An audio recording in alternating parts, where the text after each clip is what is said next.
बिस्मिल्लाहिर्रहमानिर्रहीम। क्लास से हमारा सिलेबस है फार्माकोलॉजी का। तो फार्माकोलॉजी में जो हमने एक चैप्टर कंप्लीट कर लिया था वो था कीमोथेरेपी का। हमने डिफरेंट उसके मोड से कीमोथेरेपी के antiviral drug, antibacterial drugs, anti fungal drugs और कैंसर की या एंटी कैंसर ड्रग्स, कैंसर की कीमोथेरेपी भी हमने डिस्कस कर ली थी और हमने वो इन डिटेल चैप्टर को पढ़ा। कोई नियर अबाउट हमने 12 लेक्चर इसी कीमोथेरेपी के ऊपर हमने लिए। ठीक है, आज जो हमारा नेक्स्ट चैप्टर है वो है जी फार्माकोलॉजी ऑफ रेस्पिरेटरी सिस्टम। ठीक है, रेस्पिरेटरी सिस्टम आपने इन डिटेल पढ़ा होगा पैथो में और माइक्रोबायोलॉजी में। आप इस सेमेस्टर में भी इन चीज़ों को पढ़ रहे हो। आपने रेस्पिरेटरी सिस्टम की डिटेल पढ़ी होगी कि रेस्पिरेटरी सिस्टम होता क्या है, लेकिन फिर भी मैं आपको थोड़ा सा इसका इंट्रोडक्शन दे देता हूँ। लेकिन जो हमारा मेन टॉपिक है वो इसकी फार्माकोलॉजी है। हमने फोकस फार्माकोलॉजी पे करना है, लेकिन फिर भी हमें चीज़ का पता होना चाहिए, इसलिए हम देख लेते हैं कि रेस्पिरेटरी सिस्टम की फार्माकोलॉजी में क्या क्या चीज़ें होती हैं। तो जो मेनली रेस्पिरेटरी डिजीज़ेज हैं वो 3 हैं। पहली है जी एस्थमा, जिसे आम अल्फाज में हम दमा भी कहते हैं। उसके अलावा क्रोनिक ऑब्स्ट्रक्टिव पल्मोनरी डिजीज़, उसको COPD से हम आगे डिस्कस करेंगे, ये इसका एब्रीवेशन है। उसके अलावा एलर्जिक रिनिटिस, ठीक है, ये भी क्या है, एक डिजीज़ है। किसकी ये डिजीज़ है? रेस्पिरेटरी डिजीज़, यानी जो हम सांस लेते हैं, एयर हमारे लंग्स में जाती है और वहाँ से एक्सहेल होती है। इनहेलेशन और एक्सहेलेशन का प्रोसेस जो होता है ना वो रेस्पिरेटरी सिस्टम होता है। उसमें एल्व्यूलाई और ब्रोंकाई, ठीक है, ये पार्टिसिपेट करते हैं। हमारे लंग्स भी इसमें पार्टिसिपेट करते हैं। हम एयर को इनहेल करते हैं, उसमें ऑक्सीजन होती है, और जो हम एयर एक्सहेल करते हैं उसमें क्या होती है? कार्बन डाइऑक्साइड ज़्यादा होती है। ठीक है, और ये जितने भी डिजीजेज हैं ये एसोसिएट होती हैं कफ के साथ, यानी इनमें परजिस्टिंग कफ, यानी जो खांसी है ना एक, वो ऐसी सिम्टम है जो इन तीनों डिजीज़ में क्या होती है? कॉमन होती है। ठीक है जी। उसके अलावा एस्थमा क्या है? ये क्रोनिक डिजीज़ है और ये हाइपर रिस्पॉन्सिव एयरवेज, यानी जब एयर हमारे लंग्स में जाती है और वापस आती है तो ये डिजीज़ क्या करती है? उस चीज़ को अफेक्ट करती है। और जो COPD होती है ये एम्फेसीमा, इसमें क्या होता है? एम्फेसीमा हो सकता है और क्रोनिक ब्रोंकाइटिस हो सकता है। क्रोनिक ब्रोंकाइटिस क्या है? ये ब्रोंक्यूल्स की एक डिजीज़ है, ये ब्रोंकाइटिस इसमें अफेक्ट होते हैं। एलर्जिक रिनिटिस क्या है? Characterized by itchy watery eyes, यानी आंखों में पानी आना शुरू हो जाता है, runny nose and non productive cough, ये क्या है? इसकी कुछ सिम्टम्स हैं। तो एस्थमा के बारे में थोड़ा सा देख लेते हैं। एस्थमा क्या है? क्रोनिक डिजीज है involving the Airways in the lungs, यानी जो हमारे लंग्स में, फेफड़ों में जो एयर जाती है ना, उसका एक पैसेज होता है कि वो एयर कहाँ, डिफरेंट एक रास्ते हैं, वो फेरिंक्स से लेरिंक्स में जाती है, उसके बाद वो फेरिंक्स से लेरिंक्स में, ट्रेकिया में, ठीक है, फिर उसके बाद ये जितने भी प्रोसेस है सारा, उसके बाद जो एंड पॉइंट होता है वो लंग्स होता है। ठीक है, लंग्स में क्या होते हैं? एल्व्यूलाई होते हैं, उनकी जो मेम्ब्रेन होती है सेल की, ठीक है, वो बहुत स्मॉल होती है और उसके गिर्द ब्लड की कैपिलरीज होती हैं। तो फिर ब्लड से जो कार्बन डाइऑक्साइड होती है वो उनमें आ जाती है और जो हवा में कार्बन ऑक्सीजन होती है वो ब्लड में चली जाती है। तो इस तरह से जो फिर लंग में हवा बच जाती है उसमें कार्बन डाइऑक्साइड ज़्यादा होती है, इसलिए वो फिर बाहर हम क्या कर देते हैं? एक्सहेल कर देते हैं। If you have asthma your airways are always inflamed, यानी इन्फ्लेमेशन हो जाती है एयरवेज में अगर किसी पेशेंट को एस्थमा है। They become even more swollen, वो ज़्यादा उसमें मतलब सोजिश आ जाती है। And the muscles around the Airways can Titan when something trigger your symptom, यानी जो मसल्स होते हैं ना उन एयरवेज, उस रास्तों के गिर्द जहाँ से हवा ने इंटर होना है और एग्जिट करना है, तो उनके गिर्द जो मसल हो जाते हैं वो टाइट हो जाते हैं और वो कंट्रैक्शन कर देते हैं। उस एयरवे की क्या कर देते हैं? वो कंट्रैक्शन, यानी जो ब्रोंक्यूल्स होती हैं या उनकी क्या हो जाती है? कंट्रैक्शन हो जाती है। जब कंट्रैक्शन होगी तो वहाँ से हवा जो हम अंदर इनहेल कर रहे हैं या बाहर एक्सहेल कर रहे हैं उसको डिफ़िकल्टी होगी। तो जब हवा को डिफ़िकल्टी होगी तो हमें सांस लेने में क्या होगा? प्रॉब्लम होगा। This makes it difficult for air to move in and out of the lungs, causing symptoms such as coughness, wheezing, shortness of breath और chest tightness। ये क्या कुछ सिम्टम्स हैं वो फिर क्रिएट हो जाती हैं अगर इस तरह की कोई डिजीज लाक हो जाए। ठीक है जी। For many asthma suffering timing of these symptoms is closely related to physical activity, यानी ये जो टाइमिंग होती है ना वो फिजिकल एक्टिविटी से भी रिलेट करती है। बाज़ औक़ात ऐसा होता है कि कुछ ऐसे लोग होते हैं जो एक्सरसाइज करते हैं तो उनको भी ये सांस लेने में प्रॉब्लम या दुश्वारी आ सकती है। तो इस तरह का जो एस्थमा होता है ना उसको हम EIB या EIA कहते हैं। ठीक है, EIB क्या है? एक्सरसाइज इंड्यूस्ड ब्रोंको कंस्ट्रिक्शन, ठीक है, ये एक डिजीज है। उसके अलावा एक्सरसाइज इंड्यूस्ड एस्थमा भी क्या है, एक टाइप है, यानी जो एक्सरसाइज करने से भी हो सकता है। तो अगर इस तरह के कोई आपको सिम्टम्स आ जाएं तो आपने फिजिशियन से कंसल्ट करना है, तो उसकी फर्दर जो ट्रीटमेंट होगी वो आपने स्टार्ट करनी है, ठीक है जी। उसके बाद नेक्स्ट है जी कि अगर हम एस्थमा को क्लासीफाई करें तो उसकी क्लासिफिकेशन किस तरह से होगी।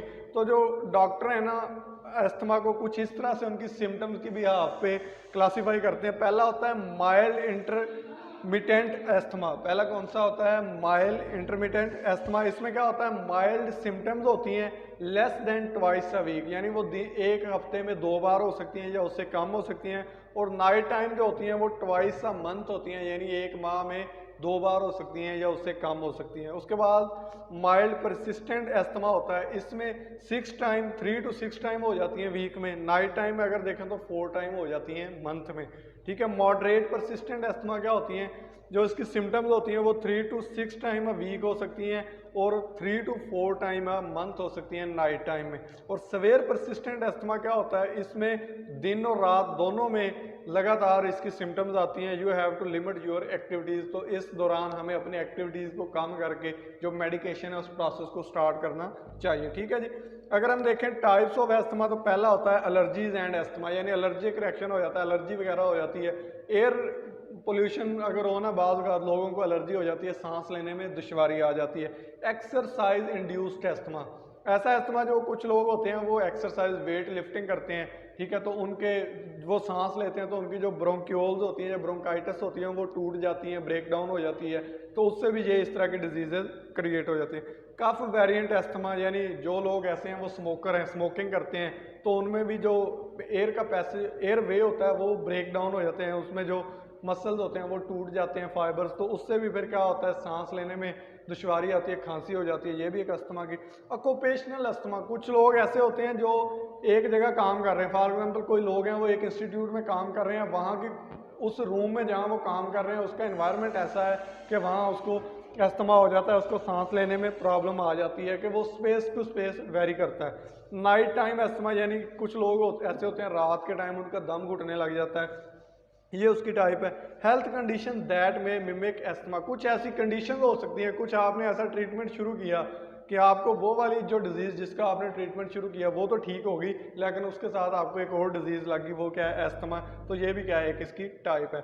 और उसके बाद नेक्स्ट है जी ड्रग्स कौन कौन सी हैं जो हम एस्थमा के ट्रीटमेंट के लिए यूज़ कर सकते हैं। तो पहली है जी कार्टिकोस्टीराइड्स, उसके बाद क्रोमाइलन, और या इसको नीडोक्रोमिल भी कह सकते हैं, ठीक है, ये भी इसकी एक क्लास है, ठीक है। उसके बाद लेप्राट्रोपियम, उसके बाद माउंट एलोकास्ट सोडियम या जाफिर एलोकास्ट, ठीक है, ये भी क्या है, एक ड्रग है जो हम यूज़ कर सकते हैं एस्थमा के पेशेंट के लिए। उसके बाद ओमेलिजुमब, ठीक है, ये भी क्या है, एक ड्रग का नाम है। और थियोफाइलन, ये भी एक ड्रग है जो हम यूज़ कर सकते हैं एस्थमा के पेशेंट को ट्रीट करने के लिए। तो अब हम आते हैं ड्रग की तरफ के कौन कौन सी ड्रग हैं जो एस्थमा और ऑब्स्ट्रक्टिव पल्मोनरी डिजीज़ यानी CO chronic obstructive pulmonary disease यानी सीओपीडी, ये दो तरह की वो सांस में दुश्वारी आ सकती है, रेस्पिरेटरी डिजीज़ हैं।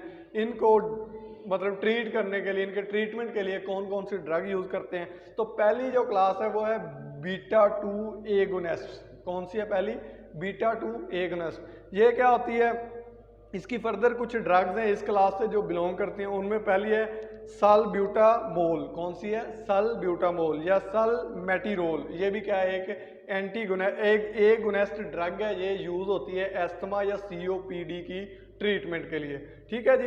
ये अगर हम इसकी रूट ऑफ एडमिनिस्ट्रेशन देखें तो ये इंट्रावेनस, हम इसको यानी वेन्स के थ्रू, इंजेक्शन के थ्रू भी इसको हम यूज़ कर सकते हैं, ठीक है जी। उसके अलावा for asthma B2 agonist are given via inhalation where possible, हम बाज़ औक़ात इनहेलर के थ्रू इनहिलेशन भी करवाते हैं, जब बाज़ औक़ात पेशेंट को हमने मतलब फर्स्ट एड देनी हो, हमने फ़ौरन जब ट्रीटमेंट करना हो तो हम इसको इनहेल करवाते हैं। तो रूट ऑफ एडमिनिस्ट्रेशन में अगर देखें तो इनहिलेशन होती है, इसमें क्या होता है, मीटर्ड डोज इनहेलेटर या meter dose inhaler aerosol use होता है, वो मैं आपको अभी बताता हूँ। मीटर डोज इनहेलर आपको ये नज़र आ रहा है, ठीक है, सामने इस तरह से इसकी अगर हम थोड़ा सा स्ट्रक्चर देखें तो ये इसमें कनिस्टर होता है, उसके बाद इसमें प्लास्टिक होल्डर होता है। उस प्लास्टिक होल्डर में क्या होता है, प्रोपुलेंट विद ड्रग सस्पेंशन, यानी वो जो ड्रग है उसका सस्पेंशन बना होगा। उसके बाद मीटरिंग वाल्व होता है उसमें, और माउथ पाइप होता है, और उसमें एरोसोल लगा होता है, ठीक है जी। उसके बाद जब हम इसको ट्रिगर करते हैं तो ये जो सस्पेंशन है ये माउथ में जाता है, और उसके बाद जो हमारा रेस्पिरेटरी सिस्टम है उसमें चला जाता है। और जो उस दौरान मसल टाइट हुए हैं ब्रोंकाई के इर्द गिर्द, ठीक है, जो टाइटनिंग ऑफ मसल हुई है और पाथ नैरो हुआ है, वो ये वहाँ जाके क्या करता है, मसल्स को रिलैक्स करता है। जब मसल रिलैक्स हो जाएंगे तो जो सांस लेने का अमल है, एयर का इन होना या एयर का एग्जिट होना, वो क्या हो जाएगा, आसान हो जाएगा, ठीक है जी।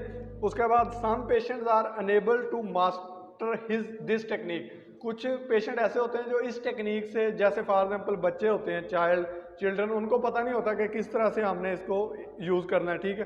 तो उनके लिए फिर हम क्या करते हैं, उनके लिए जो मेथड होता है वो निबुलाइजर का होता है, वाया निबुलाइजर। निबुलाइजर क्या है वो आपको मैं अभी दिखा देता हूँ। ये निबुलाइजर मशीन है, इसको ऐसे नोज के ऊपर और माउथ के ऊपर लगा देते हैं तो फिर वो ऑटोमेटिक स्टीम की फॉर्म में, जैसे भी वो मेडिसिन उनको इनहेल हो जाती है। ये आसान मेथड होता है सबसे, ठीक है। ये हम इन्फेंट्स यानी बच्चों के ऊपर भी ये मेथड अप्लाई कर सकते हैं, ठीक है। ओरल फार्मूलेशन भी होती है, लेकिन इसकी स्लो रिलीज प्रिपरेशन होती है। ये हमें फ़ौरन जाके जो मतलब रिलीफ नहीं देता। इंट्रावेनस एडमिनिस्ट्रेशन भी इनकी हो जाती है, ठीक है जी, ये आपको नज़र आ रहे हैं। अच्छा जी, अब इसकी इंपॉर्टेंट चीज़ है मोड ऑफ एक्शन क्या है इसका। इसके अगर हम मोड ऑफ एक्शन में देखें तो पहला जो पॉइंट है ये एक्टिवेशन ऑफ बीटा एड्रीजेनिक रिसेप्टर, ठीक है। एक रिसेप्टर होता है जी प्रोटीन का, ये मैं आपको इधर से समझा देता हूँ। ये वाला जो एक रिसेप्टर है जी प्रोटीन का, ये जो बीटा एगोनिस्ट है ना, ये इसके साथ यहाँ आके अटैच हो जाती है। जब ये जहाँ आके अटैच हो जाती है तो इस रिसेप्टर के 3 पार्ट होते हैं, एक अल्फा सब यूनिट होता है, एक बीटा सब यूनिट और एक गैमा सब यूनिट। जब ये बीटा एगोनिस्ट इसके साथ अटैच होगी तो ये जीडीपी है, ठीक है, ये जीडीपी अल्फा सब यूनिट के साथ अटैच हो जाएगा। किसके साथ अटैच हो जाएगा, अल्फा सब यूनिट के साथ। तो जीडीपी कन्वर्ट हो जाएगा जीटीपी में। जीटीपी में जब कन्वर्ट हो जाएगा तो ये एक नया साइकिल है, एसी साइकिल, ये साइकिल स्टार्ट हो जाएगा। इस साइकिल में क्या होता है, एटीपी कन्वर्ट होता है सीएएमपी में, और सीएएमपी फिर बनाता है पीकेए। लेकिन अच्छा जी, उसके बाद बीटा एड्रीनर्जिक रिसेप्टर होते हैं, वो कपल कर जाते हैं स्टिमुलेटरी जी प्रोटीन के साथ। जब वो फॉर एग्जांपल ये आपको आगे मोड ऑफ एक्शन में नज़र आ रहा होगा, ये इसके साथ कपल कर गए हैं जीटीपी के साथ, ठीक है। जब ये कपल करेंगे तो एक नया साइकिल स्टार्ट हो जाएगा, एसी साइकिल। एसी साइकिल क्या है, एसी साइकिल है जी एडिनाइलाइल साइक्लेज। क्या है, एडिनाइलाइल साइक्लेज। अब ये जो एंजाइम होता है ना, ये एक सेकंड मैसेंजर है एडिनोसिन मोनोफास्फेट। क्या है सेकंड मैसेंजर, एडिनोसिन मोनोफास्फेट, उसको बना देता है। जो एडिनोसिन मोनोफास्फेट है ना, फिर ये क्या करता है, आगे लंग्स में 2 काम करता है। पहला काम करता है, ये इनएक्टिवेट कर देता है मायोसिन लाइट चेन काइनेज को। किसको इनएक्टिवेट करता है, inactivates myosin light chain kinase. और जो दूसरा काम करता है वो क्या करता है, इंट्रासेलुलर कैल्शियम की अमाउंट को कम कर देता है। जब myosin light chain kinase inactive हो जाएगा और कैल्शियम की अमाउंट कम हो जाएगी, तो ये एक स्टिमुलाई है, ये एक स्टिमुलस देगा। तो इस स्टिमुलस के नतीजे में क्या होगा, जो ब्रोंकाई है, ठीक है, क्या है, वो जो एयर पैसेज वे है, ठीक है, वो पहले कॉन्ट्रैक्ट हुआ था, नैरो हुआ था, अब वो क्या हो जाएगा, स्मूथ हो जाएगा, इन 2 कामों की वजह से, ठीक है। जब वो स्मूथ हो जाएगा तो एयर इन और आउट क्या हो जाएगी, इजीली हो जाएगी।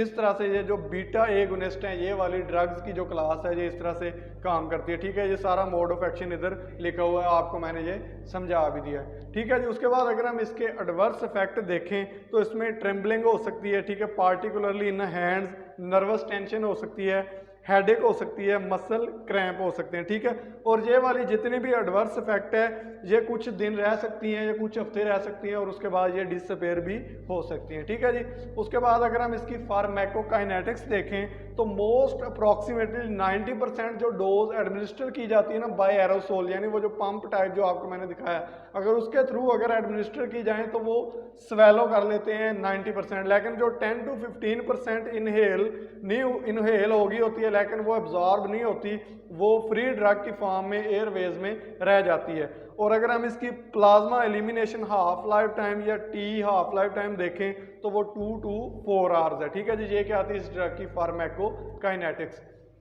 अब हमारे पास एक अगली ड्रग है, उसका नाम है थियोफाइलिन। ड्रग का क्या नाम है? थियोफाइलिन। ये क्या, आल्सो नोन एज 1,3-डाईमिथाइल-ज़ैंथन। ठीक है, ये इसका आपको स्ट्रक्चरल फार्मूला दिखाया गया है, आपने याद नहीं करना, लेकिन आपको पता होना चाहिए कि ये इसका थोड़ा सा स्ट्रक्चर फार्मूला इस तरह का होता है। ठीक है, ये बेसिकली है ड्रग कैसी है, ये इनहिबिटर के तौर पे काम करती है। और किसको ये इनहिबिट करती है? फास्फोडाइएस्टरेज, एक एंजाइम है फास्फोडाइएस्टरेज, उसको इनहिबिट कर देती है। और ये एंजाइम यूज कहाँ होता है? रेस्पिरेटरी सिस्टम में यूज होता है। लेकिन ये वाली जब उसको इनहिबिट कर देगी तो रेस्पिरेटरी डिजीज है, उसकी हम क्या कर देंगे? थेरेपी स्टार्ट कर देंगे। और ये COPD और अस्थमा दोनों के लिए ये वाली ड्रग यूज हो सकती है। और उसके डिफरेंट ब्रांड नेम है, उन ब्रांड नेम्स के साथ ये मार्केट में अवेलेबल है। ठीक है, बेसिकली अगर हम इसकी थोड़ी सी केमिस्ट्री को और देखें तो ये टी से एक्सट्रैक्ट की जाती है। इसका जो स्ट्रक्चर है ना वो कॉफीन से, यानी जो कॉफ़ी होती है ना उसका जो अगर हम केमिकल फार्मूला देखें ना तो उससे मिलता जुलता है। कॉफ़ी का काम क्या होता है? वो भी central nervous system stimulant activity होती है उसकी। और इसका काम क्या है? ये भी central nervous system stimulant activity है। ये भी क्या कर देती है? स्मूथन द मसल सिस्टम, यानी जो हमारे मसल है उनको स्मूथ कर देती है। ब्रोंकाइल डायलेशन कर देती है। ठीक है, cardiac and central nervous system stimulant के तौर पे ये एक्ट करती है। ठीक है जी।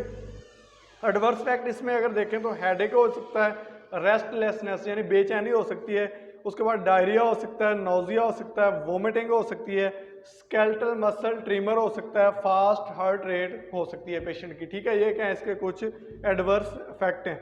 फिर जो इम्पोर्टेंट चीज़ इसका भी क्या है? मैकेनिज्म ऑफ एक्शन है इसका। अगर हम मैकेनिज्म ऑफ एक्शन देखें ना तो इसमें सिंपल सी चीज़ ये है कि यहाँ जो अगर हम इसका ओरिजिनल स्ट्रक्चर देखें, जो ओरिजिनल सिस्टम है वहाँ उसमें यहाँ एडिनोसिन होता है, लेकिन ये क्या कर जाता है? एडिनोसिन की जगह थियोफाइलिन आके अटैच हो जाती है। जब थियोफाइलिन अटैच हो जाएगी तो ये सारा जो प्रोसेस है ये प्रोसेस नहीं होगा। जब ये वाला प्रोसेस नहीं होगा तो जो मसल कंट्रैक्ट हुए पड़े हैं वो उसकी कंट्रैक्शन नहीं होगी। बेसिकली होता क्या है? एडिनोसिन इधर आके अटैच हो जाती है, फिर वो ये साइकिल स्टार्ट करवाती है, उससे ये चीज़ें ATP बनता है, CAMP बनता है। फिर जब CAMP बन जाएगा तो फिर वो क्या हो जाएगा? रिलैक्स कर देगा, स्मूथ कर देगा। इसको हम इधर से ज़रा देख लेते हैं। Theophylline relax the smooth muscle of bronchial airways and pulmonary blood vessel and reduce airway responsiveness of histamine, methacholine, adenosine and allergen. ठीक है, ये कुछ नाइट्रोजन बेस है, एडिनोसिन जैसे दी गई है उसके ये कम्पिटिटिव इनहिबिटर है। ठीक है, थियोफाइलिन क्या करता है? कम्पिटिटिवली इनहिबिट कर देता है टाइप 3 एंड टाइप 4 फास्फोडाइएस्टरेज PDEA। ठीक है, ये क्या होते हैं? एंजाइम होते हैं जो breaking down cyclic AMP in smooth muscle cell. ठीक है, ये जो स्मूथ मसल सेल का ना साइकिल होता है, ठीक है, इसको बनाने के लिए कौन कौन से एंजाइम चाहिए? Type 3 and type 4 phosphodiesterase enzyme चाहिए। थियोफाइलिन क्या करती है? Bind to adenosine A to B receptor and block adenosine mediated bronchoconstriction. ठीक है, ये आपको फिर दिखा रहा हूँ कि यहाँ क्या होता है कि यहाँ थियोफाइलिन की जगह अगर हम ओरिजिनल साइकिल देखें तो वहाँ क्या होता है? एडिनोसिन होता है। लेकिन एडिनोसिन का ये क्या कम्पिटिटिव इनहिबिटर है, ये एडिनोसिन की जगह यहाँ आके अटैच हो जाता है। जब ये यहाँ आके अटैच हो जाएगा तो जो उसका साइकिल था, जिस साइकिल ने कंट्रैक्शन की थी, वो वाला साइकिल स्टॉप हो जाएगा और मसल क्या हो जाएगा? स्मूथ हो जाएगा। जब मसल स्मूथ हो जाएगा तो जो ब्रोंकाई है वो क्या हो जाएगी? ओपन हो जाएगी। तो एयर इन और आउट क्या हो जाएगी? ईजिली होगी और उससे रिलीफ मिल जाएगा पेशेंट को। ठीक है, it was all about today lecture. आज के लेक्चर में हमने जस्ट इंट्रोडक्शन देखा है रेस्पिरेटरी डिजीजेज का, और हमने 2 रेस्पिरेटरी डिजीजेज को डिस्कस कर लिया है। नेक्स्ट लेक्चर में हम फिर यहाँ से आगे मूव करेंगे, कुछ और डिजीजेज हैं उनको पढ़ेंगे। तब तक के लिए अल्लाह हाफिज़। Thank you so much.